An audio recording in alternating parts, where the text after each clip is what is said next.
I'm Ryan Wagerhoff. I did general production, design, input systems, a little bit of everything with the fabrication on the cabinet, and I am currently fighting with Windows 11 to make Lilith's sound come through, so pardon me. I will also say that this cab is largely Ryan's fault. You're welcome. I like to call him the driver of this, as somebody who pitched this to us back when it had the name that cannot be stated. Thankfully now legally distinct.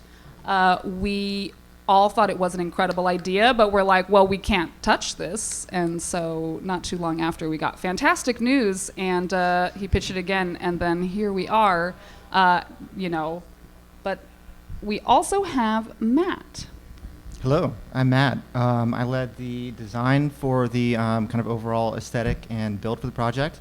This is probably my 10th cabinet or so that I've built over the past few years, that I've designed.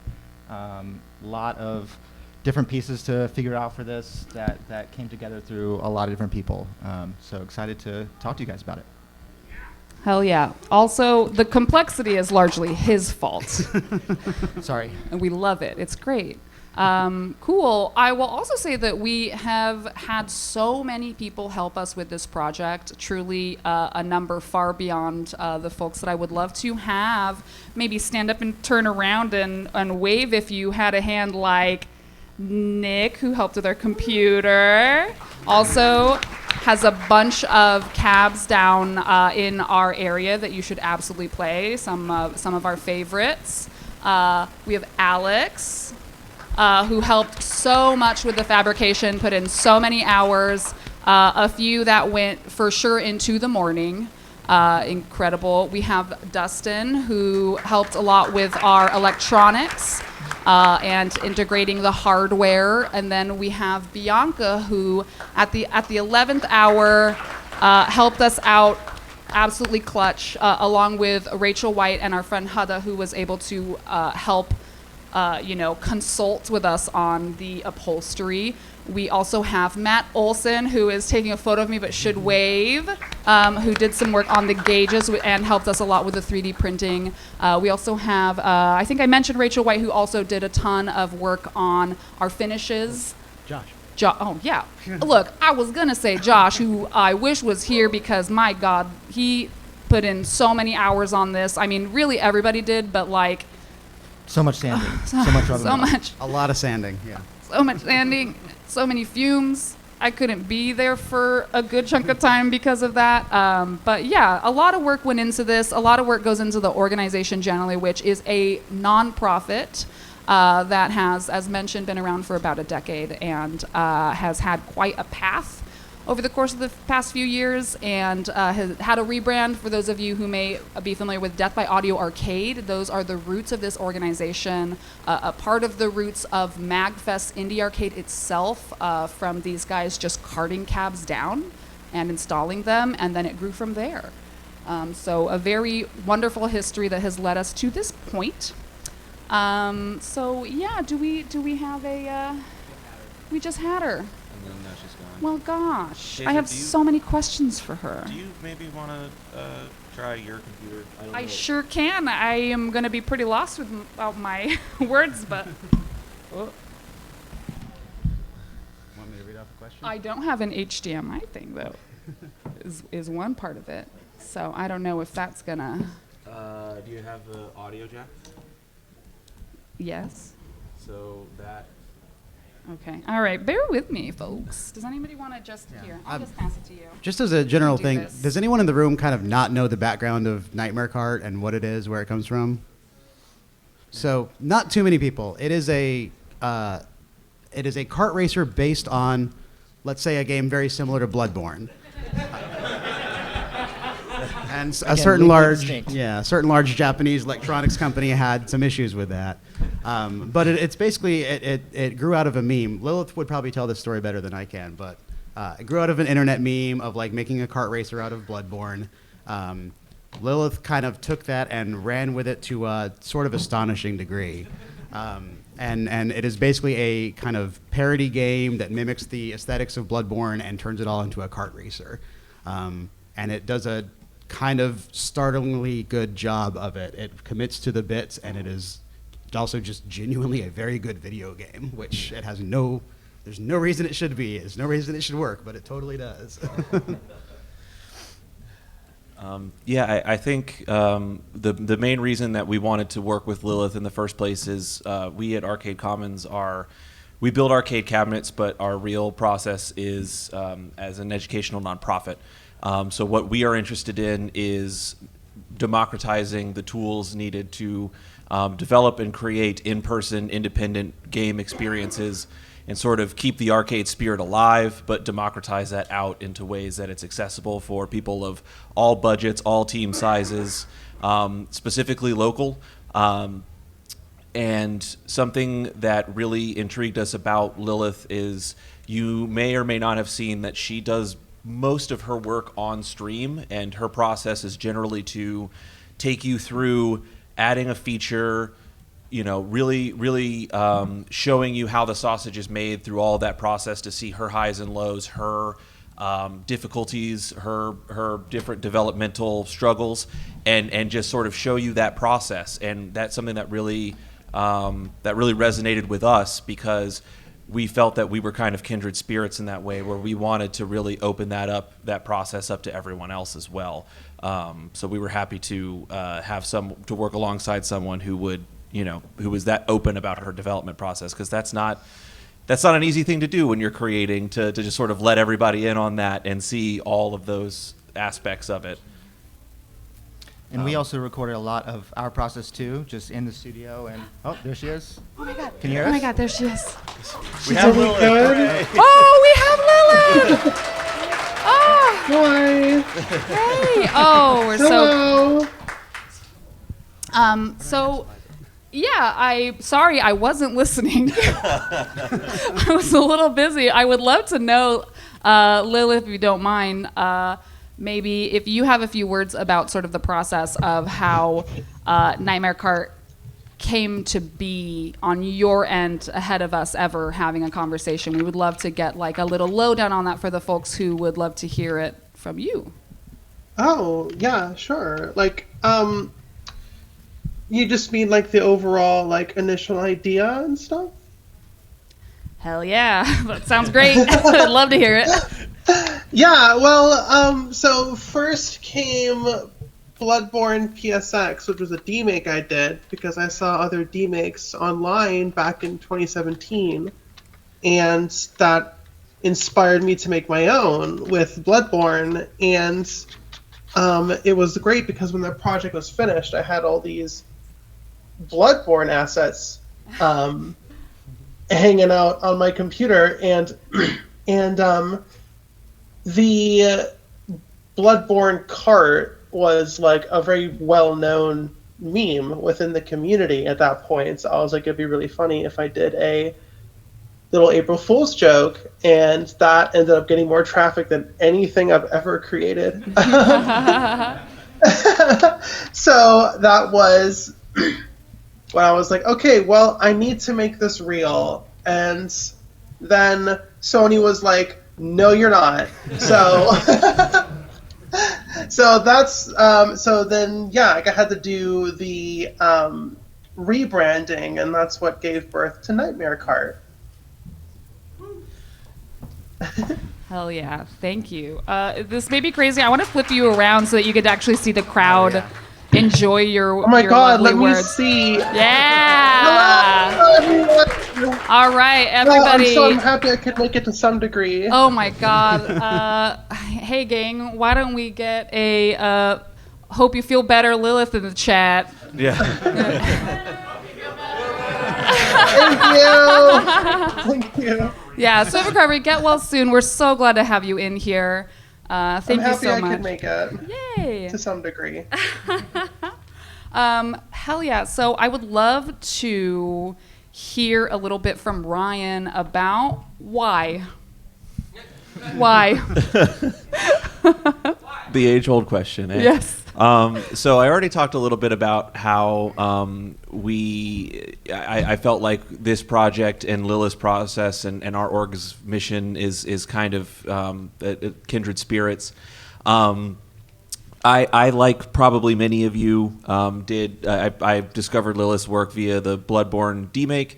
And I went back and played Arcus, which if you haven't played her game Arcus, go download that. It's free on Steam. I promise you, it will blow you away within the first 30 seconds. It is an amazing take on tower defense, and it has an incredible level of production value for a solo dev. And I think that level of attention to detail goes into every aspect of Lilith's work.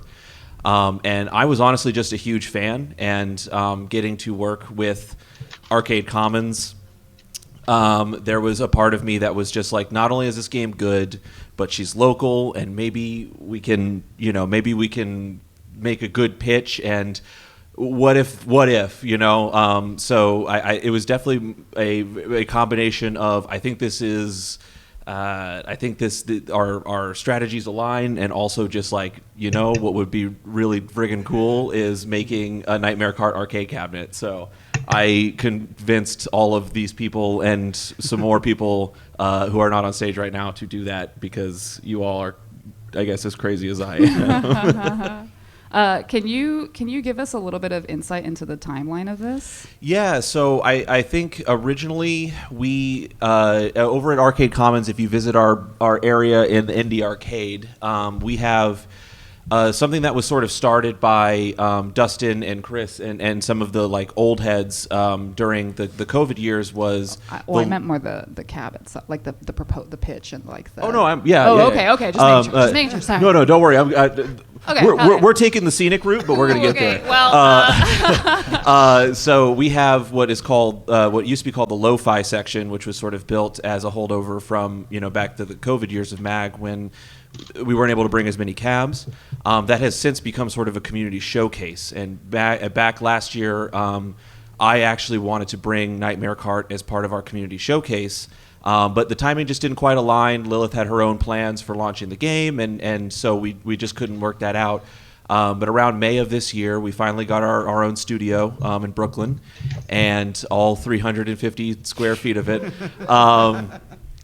And now, once it became legally distinct, I was like, let's actually do this. We got the okay to make the pitch, and we reached out to a mutual friend at Amber from Skull Tenders, and also a streamer, Amber Berry. Yeah. Special thanks to her. I wish, a buddy of mine whom I love. Yeah, special thanks to her. She put us in touch with Lilith, and we met up and made a pitch, and the rest is that was about June, and then things just sort of accelerated very rapidly. We went from initial pitch to Matt put together some truly incredible designs, and then by September we were, I think September was probably when we were, like actually testing out, okay, how do we make this game work with a wheel? How do we make this happen?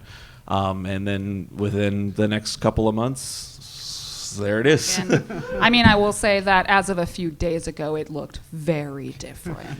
And we were up until 6 a.m. last night? Last night? Yeah, I was sanding adhesive off of light bulbs at 5 a.m. in the MAGFest hall. So if you ever just want like a good what am I doing with my life moment, or like a real check-in with yourself, sand some adhesive off some light bulbs in the MAG hall at 5 a.m. Sometimes really cool things can actually feel like hell. It's wild. Also, if anyone from the Gaylord staff asks, none of that actually happened on the show. Yeah, no, parody joke.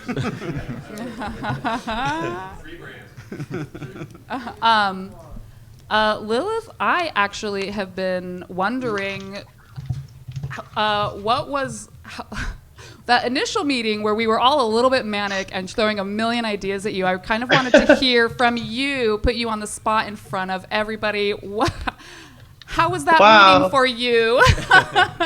No, I'm going to be honest. It was awesome because, like, y'all were just handing me like a bunch of like buttons and switches, and you're like, look at this switch, and I'm like, oh wow, what a cool switch. Like, no, look at this switch, and look at this switch, and I was just like, my brain was just like lighting up. I was just loving all these like clicky switches that you were handing me. It was great. All these buttons and switches and dials and knobs, and I was like, wow, this is the best day of my life. Hell yeah. Well, I'm glad to hear that. It is a little bit like a playground in a way. Oh, fuck yeah. Let's see. I'm also kind of curious, Chris, I'm just as someone who has been a part of this org for so long, what you see as the differences between this versus some of the older builds. Yeah, so like I think anyone can look at that cabinet and tell like this is a pretty ambitious project, right? So an arcade cabinet is sort of fundamentally an extremely like cross-collaborational, cross-disciplinary thing. There's carpentry and woodworking. There's the game design itself. There's electronics, like the inputs and outputs of it. There's all sorts of different like fabrication and design skills that go into these things. In this one, we took all of that stuff that's ordinarily there and then just decided to add a little bit of upholstery and learning how to make fake stained glass and integrating like racing controls. Generally, when we're doing an arcade game, taking an indie game and turning it into sort of an arcade game, most indie game devs, they sort of like play test on a dual analog, like Xbox style control. And like analog controls are pretty difficult to implement in like a robust kind of way on arcade cabinets. So we are usually simplifying controls down to digital 4-way joysticks, a couple of buttons, streamlining it for an arcade. In this case, we kind of were like, let's do the total opposite of that and build not just analog controls, but like actual steering controls and like toggle switches and states. Let's start adding lights and indicators that are like far beyond what we usually would do for something. We've got a little bit of experience in all of these things, but we've never kind of done all of it at once in like one thing. Also, the game's in Unreal. We've never touched Unreal Engine before. So there was a ton of just like figuring out how to make our microcontrollers do what we wanted them to do. We looked at like different ways of, I remember the early control prototype of this, I ripped a MIDI wheel out of a MIDI expression wheel out of a keyboard, and we built a test analog control system and then a tiny little toggle switch that would later become like the basis of like proof of concept of our control input scheme working. Because we were like, the idea of, I guess none of you have played it yet, but you push forward on the stick to boost, you pull back to drift. All that stuff had to be tested on like a little perf board just to see if the game was like even playable from that like standpoint. So like we were kind of building like an alt control game from scratch in that way, and like kind of going the opposite direction that we usually do for building an arcade, like an indie game into an arcade game. So yeah, I would say, I feel like a joke that I have made a lot is that, when you see a render for a project and then it looks so sick, and then you get something really cool, but it's like 70% of the render, and like, oops, we did about 150% of the original render. Yeah, so Matt, I am particularly curious from your perspective as somebody who has, this is your fourth cab design with us, but you said 10 that you had done. Something like that. Yeah. Starting to lose count. Yeah, including like some iterative ones, right? Like Massives had like a couple, which you can play down on the floor. So in terms of the design of this compared to those, I would love to hear a little bit about your perspective on that. Sure. So there's this one concept that I learned in architecture school, and bear with me, it's the decorated shed versus the duck. And it's basically, the decorated shed is like, think like a Home Depot. It's just a big box with a sign on it that says what it is. And the duck is like, you build a giant duck, like a copy of the thing that you're trying to do. So a lot of this concept here was like, how far do we go into the duck territory? How far do we make this look like the Nightmare Cart? Not just an arcade cabinet for Nightmare Cart, but like a thing that you can operate in. The contraption. The contraption, exactly. That's what it ended up being. So yeah, that kind of influenced like, the leathers that we chose and the dials and the switches and the finishes, trying to make it look like some kind of gothic vamp steampunk thing out of that world. And it was really fun to figure all that out. yeah. I want to just really shout outs to Matt, because the number of times that we tried to come up with a solution that was like, oh, this will work and it'll be kind of easy, he would sort of like look at it and then lean back and go, it's not error appropriate. Can't do it. The word, I sorry to say it one more time, but diegetic. Oh boy. But I think Sorry. but it made it's all better for it. So we're happy to have 100%. had that. I think one very important part of this is that when the very, very first meeting that we had, just at a bar chatting through it, at actually Wonderville in New York City, where you can often see a significant portion of our collection up for free play at pretty much any time. So we were hanging out there and just chatting through it. And probably the best news that any of us had ever heard was that Lilith had already actually been kind of thinking through what arcade mode for this game would be. And so it's a fantastic thought, but I would love to hear from Lilith more about what it meant to actually translate the game toward that, both in terms of controls and UI. If you could give us some insight. Oh, yeah, of course. The first thing that I thought about when making sure that the input would work is making sure, making sure that all of the menus could be navigated with a wheel and a pedal.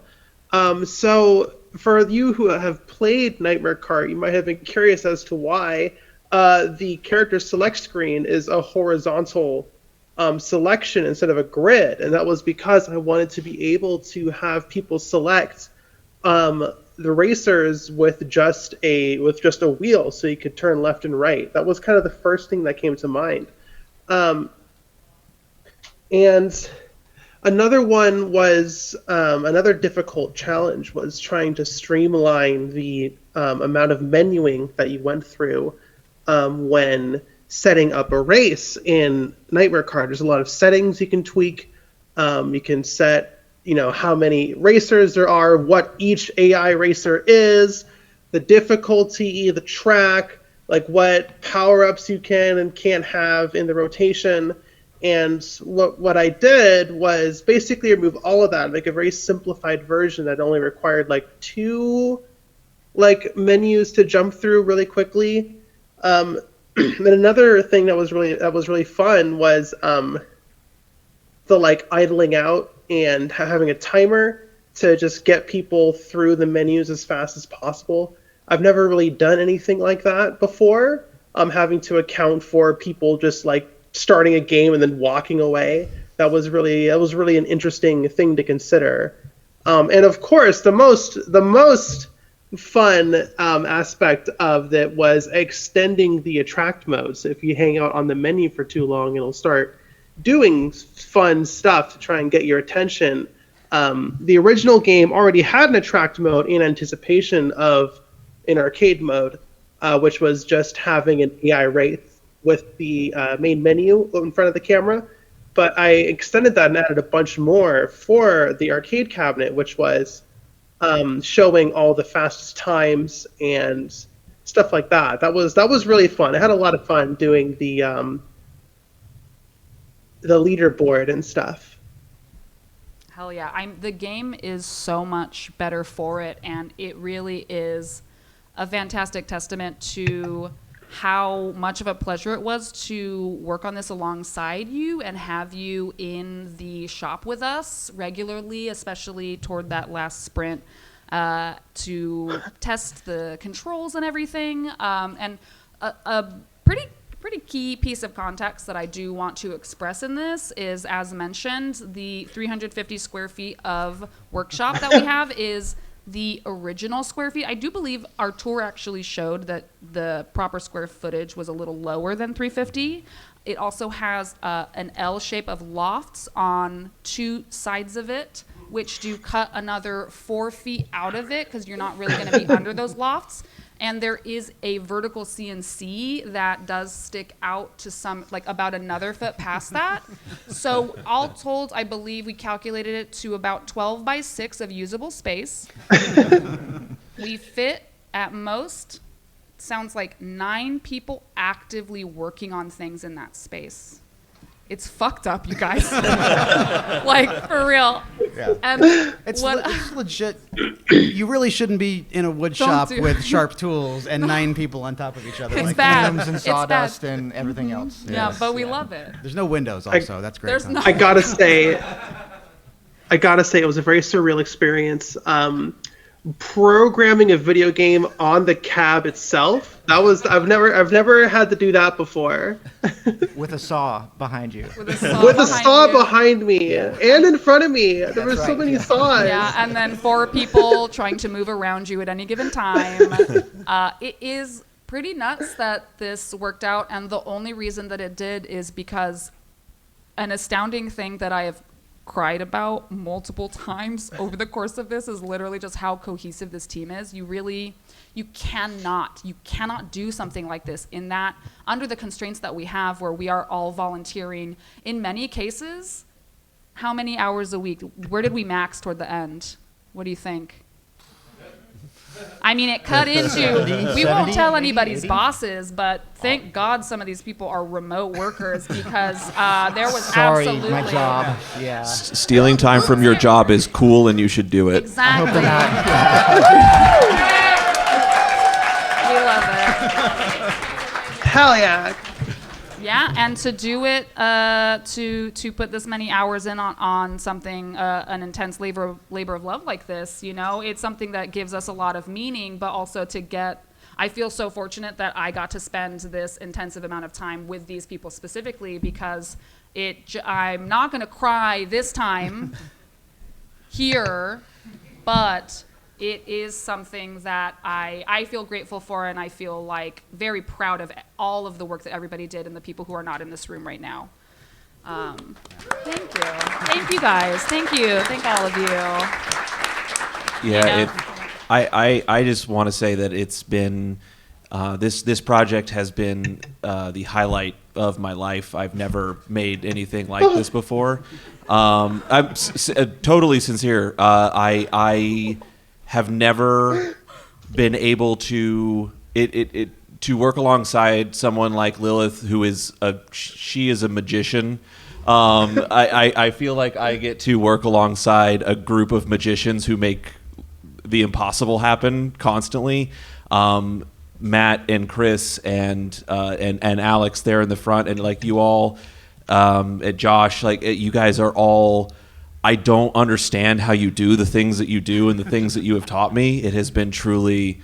I can't express enough what it means to be able to work alongside people where you're like, I don't know if there's anybody who's better at this around, and I get to be. I'm just a little guy in here, so.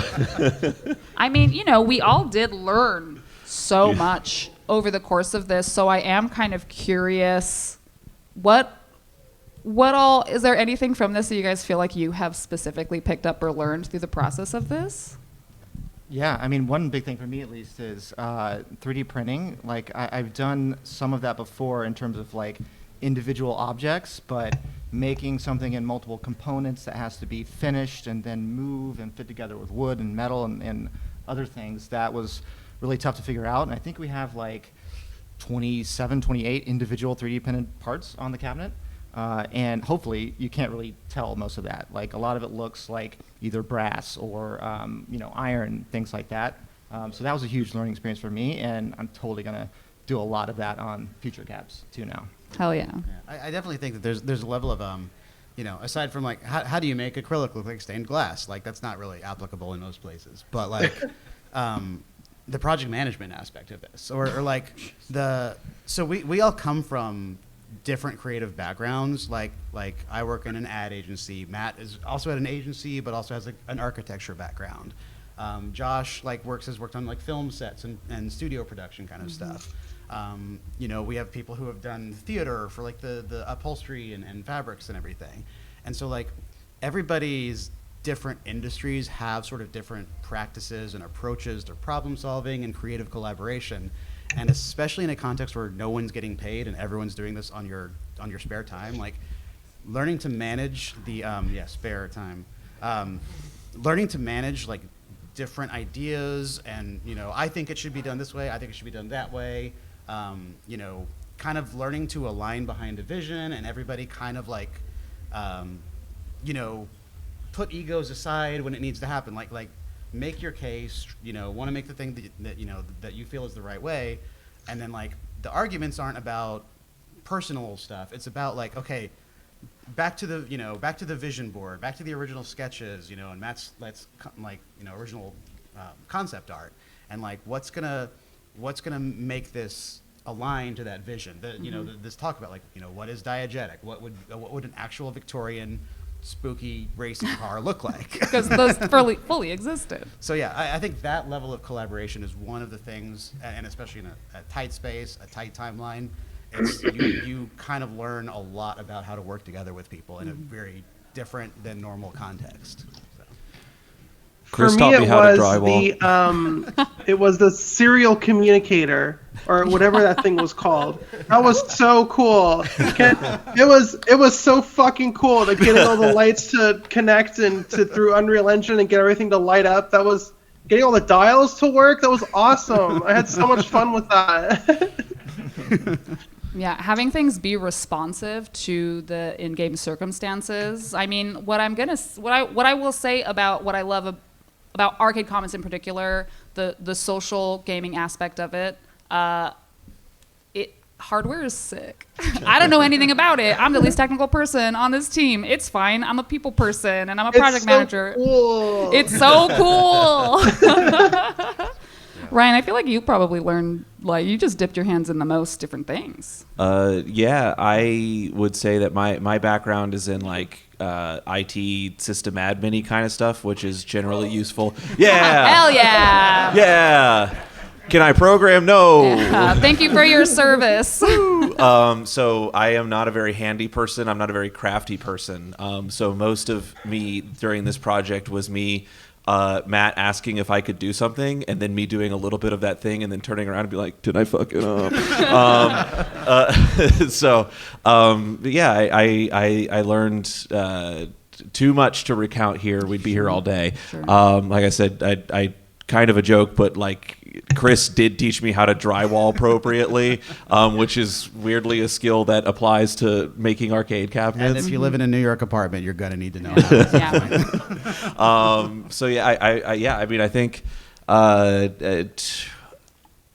mean, I would say that like the most gratifying learning experience was, again, I don't know anything about game engines, but just sort of Lilith trusting us with some of her source code and just popping the hood on Unreal Engine and being like, well, I got to figure out how to make a wheel talk to this. Let's go. And it's my first time working with raw input. Oh my god, I was so coddled my entire career. Holy shit, raw input. Holy shit. Yeah. The way that the communication between the hardware and software works is actually like pretty, you have to get a little bit more low level than we usually like to get on this stuff. So Dustin did a lot on like, Lilith, you mentioned like the serial communication. That was a thing that like when we got to the point where like it's opening a serial port on a Windows machine for Unreal Engine, and I was like, I need to call Dustin. There's a lot of those times. I think, because I do want to make sure that we get a little bit of time for some questions. There are a few things I just want to make sure get thrown out there.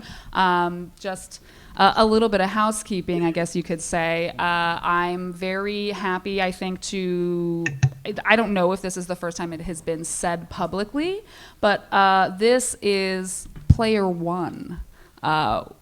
We do plan on, after we take a 1 month enforced break, besides Matt, because you literally just can't stop him, I would have to probably collaborate with your partner to, yeah. Well, I'd love for you to take that week, but we're gonna take some time and regroup a bit, do a little bit of organizational organizing. And but then we do hope, this is a preview of this cabinet.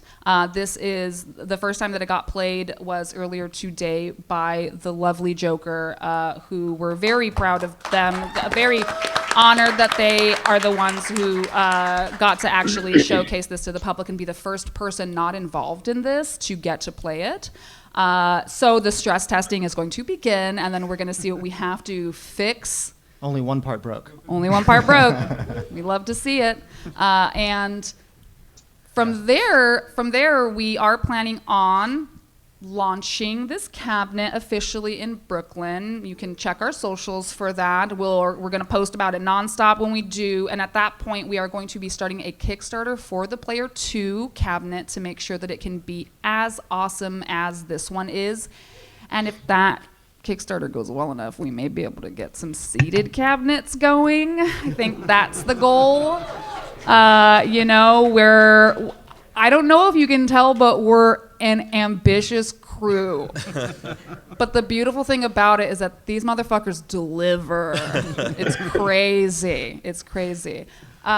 We also do invite folks to, this is a not-for-profit. We are planning on expanding our educational offerings the moment we have bandwidth for that. But a big goal of us for this in particular is to heavily document the things that we learned by making this and making that information as easily available and understandable to the public as possible. Hell yeah, that's why we wanted to work with Lilith. The fact that her development, so much of it happened on stream is something that I don't know if you can tell, maybe it's a pattern, I got a little emotional about. It's a very pro-social crowd here. I believe our input code and stuff is on GitHub and everything. It should be publicly available. Not yet. Well, it will be soon, and it will be very well documented because that's just a part of what we care about.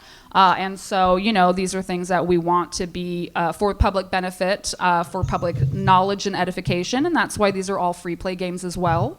And toward that end, if you want to help us out with some donations, we would love it. We have a Patreon, we have a With Friends. You can do one-time donations. Just gotta, I gotta do the hustle.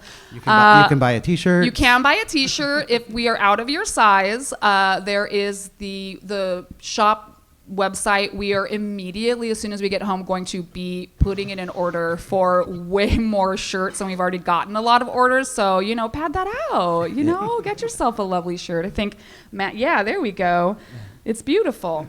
And we also, I will say, there we go. That's the stuff. There. Legally distinct, baby. I would also love to have Ryan show off the shirt that we actually made as we were going along with this. We were like, we got to have a shirt that is a little more in the spirit. So our Arcade Commons Grindcore shirt is also available. We also have more, including the Hoverburger shirt for another cab. And then I'm wearing a Die Breaker shirt here for Waltz.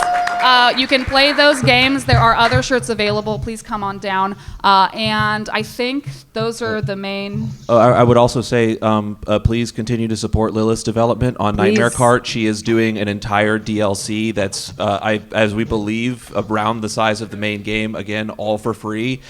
She has merch on her website. Is it yag.gay is your website? That's right. Yag.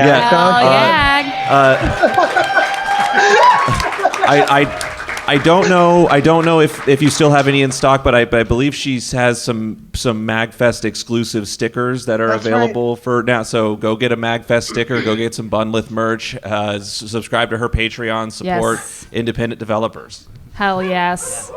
Fuck yeah, thank you guys. Now, I do want to make sure that we do have a bit of time for some questions. So if anyone has anything, please, by all means, you've helped quite a bit, yeah. You can, I think, yeah, for sure. Hello? Oh, okay. There you go. Hi. Hi. I can hear you. Great. Awesome. Hello. Oh, yeah. Oh, that makes like sense. Right here? Yeah. Perfect. Yeah. Hello. Perfect. Hi. So you mentioned that you had to do a lot more low-level stuff with this cabinet than you normally do. Can you go into more detail about that? Also, Lilith, I bought your stickers as soon as I saw you post on Blue Sky. Hell yeah. Yeah, I mean, so normally when we do a cabinet, we have there's a device called an iPack that we can put in, and it like basically takes the electrical contacts from arcade controllers and sends them to a machine as like a key press. So that's where we like usually just sort of digitally set that up, like map controls to key presses, and you're golden. Okay. There's also a Teensy, which is what we thought we were gonna. Well, yeah, we did use that for this. Two of them for this. 2 Teensies. Yes. Which a Teensy Teensy. and Teensy. A Teensy can basically, when you hook it up to a machine, the machine thinks it's a like some combination of like a keyboard, a mouse, a joystick, or whatever, and then you can, in the microcontroller code, like tell it what to emulate and what inputs to like, you know. The catch is that for the inputs, like that's one set of data that's coming in. The outputs to get stuff out of Unreal and into the rest of the system. There's a specific plugin that Lilith was using on Unreal that we had to get to talk to. This is where, Dustin, like you're a better person at explaining this, but like you kind of can't put a serial port because a serial port is sending text data like one letter at a time over a thing. I see. And if you've got that happening at the same time as your control input, you start to get conflicts and like weird things where they don't talk to each other. Okay. There's also issues where there's the racing wheel and the stick shifter we have are kind of like native Windows devices. That's Ryan. What's the deal with the HID devices? What's the deal with sorry? So basically the way the steering system works is the wheel and the two pedals are 3 separate axes that the system reads. In their infinite wisdom, the pedal system that we got by default reads the inputs as parabolic, which, as you can understand, when you're curving, is a really bad way to measure acceleration because you're basically going from the same. You're going from one value down to 0 and then dipping back up to that same value, and that's not how Go Fast works. So we had to work in Unreal Engine to modify the values to make sure that it was a linear progression, and there's some other stuff in there that involves just translating numbers into car move. Other numbers, fundamentally. There's so many numbers. Yeah, cool. Yeah, please come on up. We'll see how many we can fit in. We'll try to be as efficient as possible. Hey, I like your shirt. Lovely shirt. I wonder what booth I got this from. No. Also, hello, Lilith. It's Cyber Kai. Hello. Hello. Yeah, I'm in her chat like all the freaking time. So, 2 questions. One, Lilith, I know with the PSX demake and everything, what was the moment in Bloodborne, because everybody here has played Bloodborne, right? That made you decide, hey, I want to do a demake? It was, oh my gosh, what was the moment? It was that very, like, I'll say it, that very shitty tutorial where there's just like messages on the floor, and I'm like, this feels very PS1 already. Like Bloodborne already kind of feels like an old game, so like demaking it wasn't even that difficult from a design standpoint. That was not. No hate or anything. I love PS1. No, it's great. No, it was not the answer I was expecting. I thought you were going to be like Feared the Old Blood or like the amygdala or something really awesome. You're like, hee-hoo, where's on floor? And then, is there going to be support for racing wheels at home? I'm going to try my best to get everything I worked on for the cabinet available in the next update. Yes. Awesome, because I did remote play with a friend, and because I was using controller and he was using keyboard, we were overwriting each other's inputs, and we tag teamed the entire campaign. That's actually kind of amazing. Beautiful. I'm in your Discord. I will happily send you clips later today. Please insane. do. Oh my gosh. All right. Thank you so much for all your work. I appreciate it. Thank you. Thank you. Yeah. What's that? Hi. Hi. So this is a question for Lilith in particular. What is a detail on the cabinet that you're like most fascinated by? Like, what's a little thing that sticks out to you as just like really interesting or really cool? The 4 graphic switches on the left of the cabinet, those are probably just the most satisfying switches I've ever flipped. I want to say they're very satisfying switches. That's probably the first thing that jumps out to me. All right, cool. Thank you. Hell yeah. I wonder, thank you so much for your question. Lilith, was that something that when we showed you Hoverburger, which was the next... With the switches Yes. on the top? Yeah, absolutely. Hell yeah. I love that. Yeah, the first thing that we did when we were chatting is so there's this guy, Matt Fry, who has designed these 2 cabs very recently and then specifically took her over to Hoverburger and Diebreaker, which are other fantastic examples of his design, and I highly recommend you play them. For context, the graphic switches, there's a bunch of CRT effects in the game. The switches control different CRT effects and turn them on and off, so it's a fun it's just a fun unlabeled little secret that is one of a few that you may find as you mess around with those controls. That's what makes it feel like the contraption. It's just hell yeah. You just flip the switches. Who knows? Yes. Anything could happen. Beautiful. Sure. What's How's it going? Big fan of your Don't Watch This Video series, by the way. What's your favorite Bloodborne weapon? The threaded cane. God damn it. All right, yeah. Hey, we got one. Hell yeah. Yeah, come on up. All right, 2 questions. One for you, Lilith, and one for you 4 panelists. So for Lilith, what point did you decide that or realize that you really wanted to just make really cool fan projects? Because I feel like I've been wanting to just make some, I guess make more just stuff in general, but just a fun project just for the sake of because you love something. What was the point where you decided that you wanted to make something like that? A very long time ago.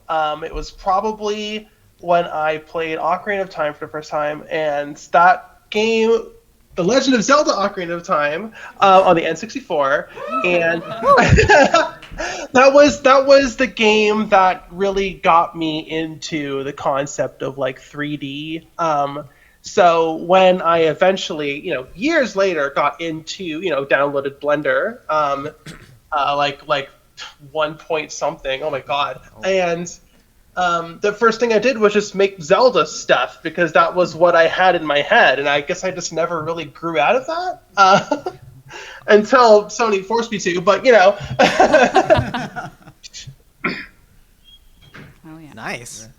And for you 4, I once a few years I don't know maybe half a decade or something ago I had an idea of just making a mini arcade cabinet or whatever just for fun, but I realized I was completely out of my depth and had no idea what I was doing. What would you recommend as a good starting point for just I guess more of the physical side of things, making a physical object thing that can be played like an arcade cabinet? I got one tip. Start with cardboard. Start with something that's really easy to work with that you can just cut up and prototype. See how the thing feels where the controllers sit on the board. You can make something this big and put an actual joystick and an actual buttons in it. You can hook that up to your game. That's a really good way to get started and not have to worry so much about how do I cut this piece of wood or what glue do I use or all that. And then, sure, you need to start learning some more woodworking stuff. But start with something simple that you can easily manipulate.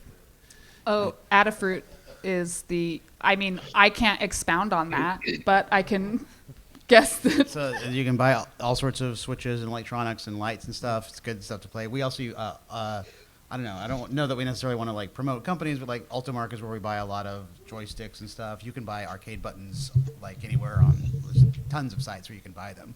So yeah. Yeah, as someone who I don't know if you have this particular issue as well, but I am someone who gets easily frustrated when I have a vision in mind, but I don't have the immediate technical skill to make that vision a reality. And I'm like, I just want what's in my head to become the physical thing. This project in particular, kind of jumping off of what Matt said, has really taught me the value of prototyping and just getting whatever you can get your hands on to make some simulacrum of what you're looking for. It can not only really help you figure out what works and doesn't work about your vision, but also it can really inspire you to start trying new things and really push the boundaries of what you think is possible from your own two hands, especially if you can, just start experimenting with materials, see how it feels to work with certain mediums and whatnot. I think you might find that you're progressing and learning much quicker than you think that you might be able to. One thing I want to say too is that we've got all the cool 3D printing and like the CNC machine that we're able to use now. Matt's got like a lot of really high tech skill sets. When we first started doing arcade cabinets, like once you move beyond cardboard, the first cabinet we built, we took 2 pieces of plywood, clamped them together, and cut out. We basically took a centipede cabinet, outlined it, and like cut it with a jigsaw, 2 pieces of wood at once, and like stuck them together. Like it was, you can get real rough and tumble with how this stuff works. So like, it's like you can be as complicated or as simple as you want with how you do construction, and it's all valid and legit. So.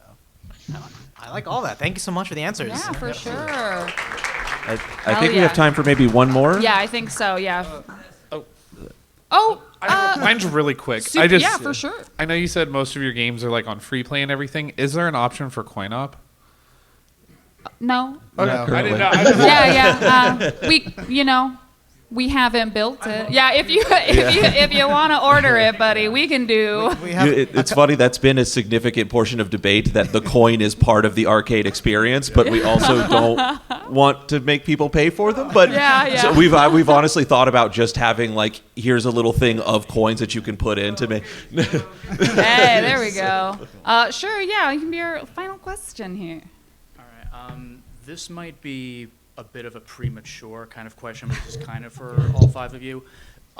If and when the 2-player Nightmare Kart cabinet comes out, were you thinking of having it be side by side, like Outrun, or across from each other, like a Japanese fighting game kind of setup? That was always the vision, yes. Yeah. So we will do everything we can to make that work. Sorry in advance, Lilith. I know that. And I also, sorry. Yeah, I was just gonna say, I also wanted to say to Lilith, I know this was to a degree in Nightmare Kart and more prominent in Bloodborne PSX because there's lots of loading screens in it. It's not one giant area. I just really appreciate that you committed to the bit and had the loading screen be like the Armored Core PS1 like now loading. That was amazing. Yeah, there were a few Armored Core things I dropped in there. The no equipment icon as well. Nice. I really wanted to draw from the actual PlayStation 1 era of From Software because that's where they started. That's when they started making games, was in the PlayStation 1 era. So I had a lot of stuff to draw from. It was actually a really fun experience. Yeah, thank you very much. Yeah, and if you are gonna have, someone who commits to the bit, Lilith truly is a stellar example of that. I am absolutely. the bit committer. That's right. It's what we love. The bit committer. Hell yeah. Cool. Thank you guys so much. I hope to see you on the floor. Please come say hi. Please give a chat with us. We would love to talk, and we would love to, learn and teach and meet this incredible community. Thank you guys so much. We appreciate you. Have a lovely rest of your MAGFest. And thank you, Lilith. Thank you, Lilith. Get well.